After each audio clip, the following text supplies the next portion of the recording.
everyone, it's Jeannie, the Spotted Chick. Welcome to the hen house. Today I'd like to do a little tutorial on sponging. I've had a few questions on this, so I thought you might like to see how it's done. Okay, let's get started. First, we're going to go over the supplies. The first thing you'll need is your sponges. Now I get my sponges from my Stampin' Up! Demonstrator, and these sponges come 3 to a pack.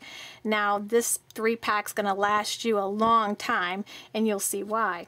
I take one of my sponges in the 3-pack and I cut it into 4ths.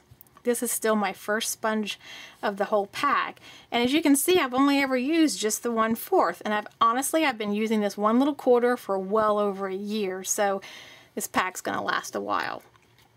I take one side of the sponge and I pretty much keep it consistent with whatever color, browns and blues and reds, and I've really never had any problem with color transfer as long as you kind of stay within the same color field as you're sponging. Okay, so there's your sponge. Now for the ink. The ink I use is Colorbox Fluid Chalk ink. This happens to be Peach Pastel. Now I actually bought all of my, they call these cat's eyes too.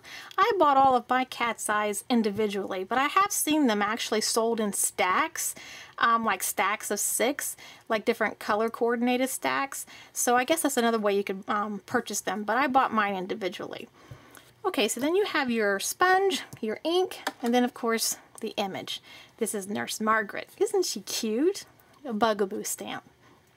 Okay, so I've got my my Nurse Margaret all colored with my Copics. I've cut her out with my Nestability die. This happens to be the deckled rectangular Nesty, and I've cut her out and I've embossed her. Now leaving the die in place after I'm finished, now we're ready to do the sponging technique.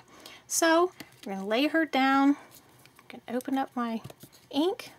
Now what I do is I typically bunch up my sponge sort of like this, okay, and then all I do is tap, tap, tap, tap, tap, and then tap off.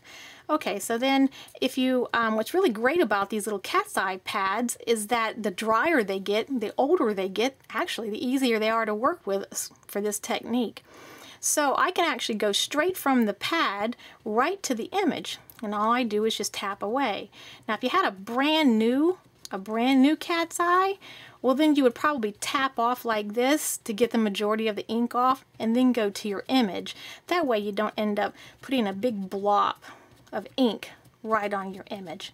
But because this pad is pretty much quite old, I can go straight from the ink pad right to the image. And as you can see, it goes pretty quickly, and it gives a really nice shaded look, very soft. The chalk ink gives a very soft, I don't know, kind of like a soft glow. I really like the look that it gives. But pretty much all I do is just tap around the edges. See if I can hurry up and get this done without boring you. I will say that if you have any kind of like liquid applique that you're going to do on your product or on your image, you make sure you do that after you get done with this. Because if you were to hit the liquid applique with the chalk ink, you could never get it back off and it wouldn't be pretty white anymore. So you want to make sure you do anything like that afterwards, so you don't have to be so careful. Okay, so I just keep going around the image.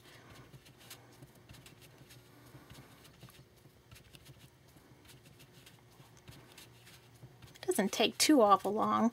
Sometimes I can even actually use like maybe 2 different colors. Like maybe if I wanted to use this lighter peach color, I could actually go back around the edges and tap just the edge with maybe some little bit darker brown, and it would even give it more of a you know, like a transitional kind of a color. It would look really good that way too. Usually I only use 1 color though. Okay. Almost done. Sometimes I do a little bit darker on the corners just because I think it gives kind of a nicer look. And you know, if you don't get it done perfectly, it's not a big deal. You can always put your die back in place after you've taken it off, and then you can go back around it again. As long as you have the die handy, you can go back and add more color. But that's I think this looks pretty good. Okay, So we'll put our sponge away, close our ink pad back up. Are you guys ready? Oh, this is the best part. Ta-da! Isn't she cute? I just love it. I love how the pretty white edge just stands out and it looks like it's been spray painted or something. I really like this look. Now, one other little thing I wanted to show you or to mention, well, what would happen if maybe you didn't have a nestability? Another thing I have done is, let's say I had a rectangular image with straight edges. I've actually taken Post-it notes and lined Post-it notes right along the edge of all 4 edges and done the exact same thing. And when you pull the Post-it notes off, you have the exact same effect. So a Post-it note is also another idea, you know, for straight edges. Okay, well, I hope you've enjoyed my little tutorial today. Glad to have you in the hen house, and until next time,